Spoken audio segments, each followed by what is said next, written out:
Crépol. Avant d'en parler, déjà toutes mes condoléances à la famille de Thomas et un prompt rétablissement pour les gens qui sont à l'hôpital. Parce que c'est plus qu'ignoble ce qui s'est passé.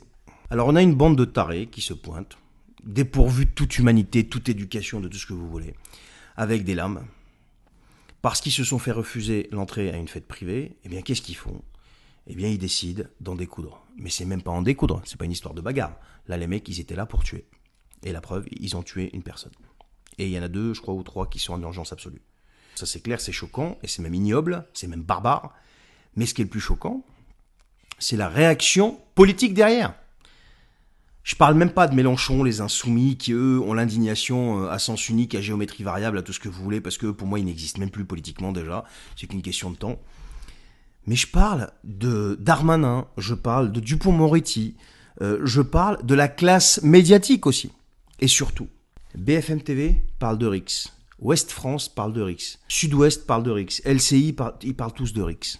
Rix, d'accord. Une Rix, c'est 2 bandes ou 2 personnes qui s'affrontent en bagarre. Là, non, c'était pas pareil. Il y avait des gens qui avaient rien demandé à personne, et d'autres qui sont venus les emmerder, et ont tenté de les assassiner, et ont assassiné. Et le plus ignoble, alors eux, ils ont la palme d'or de la honte nationale, c'est BFM TV.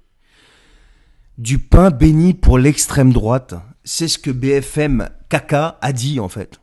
Du pain béni pour l'extrême droite. Mais d'où vous sortez, vous ? J'aurais bien voulu qu'il y ait 1 ou 2 journalistes qui assistent, qui soient à la place de ces pauvres victimes là, pour qu'ils comprennent un petit peu ce que ça fait. Mais vous pensez qu'à la récupération, il n'y a que ça que vous avez en tête ? Récupération ? Mais vous voyez pas où est-ce qu'on va là ? Vous voyez pas dans quelle direction on va là ? Demain, ça va être chez vous, si ça continue comme ça. Les mecs, quand ils sont en roue libre et qu'il n'y a rien en face pour les arrêter, ils vont être de plus en plus violents. La violence va être de plus en plus sanglante, c'est ça que vous comprenez pas. À force de couvrir la merde, elle va finir par vous péter à la gueule. C'est ce qui est en train de se passer. Aujourd'hui, on en est arrivé à un point où il y a des gens qui se font assassiner en France. La République, là, les droits de l'homme, Révolution française, la Franc-Mac et tout ça, qui se font assassiner gratuitement. Qu'est-ce qu'ils ont fait pour ça ? Tous, ils n'ont rien fait.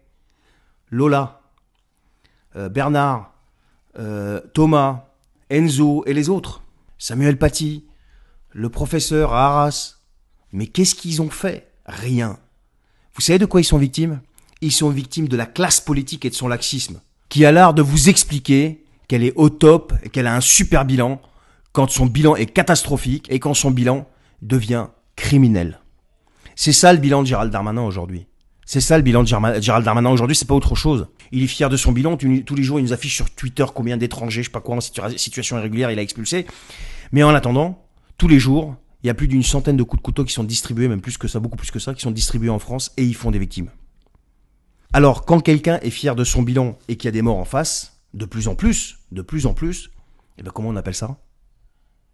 Comment on appelle cette personne ? Comment on appelle cette classe politique ?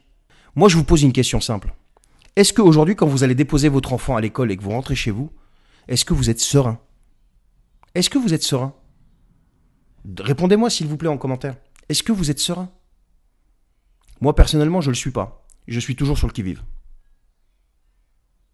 Est-ce que, si votre fils habite dans une ville, il est à l'université, est-ce que vous êtes serein quand il se déplace, quand il rentre chez lui ? Je pose une question simple. Alors Darmanin et toute la clique, ils peuvent pas le percevoir ça. Vous savez pourquoi ? Parce que eux, ils sont tous protégés en fait. Et les petits merdeux là qui jouent au couteau et qui s'en prennent à des gens sans défense, ils s'en prendront jamais à eux parce qu'ils savent très bien ce qui va se passer. Alors la question est simple, jusqu'à quand on va tolérer ça, nous, le peuple français ? Jusqu'à quand on va tolérer de se faire zigouiller gratuitement ? Jusqu'à quand ? Je sais pas, expliquez-moi.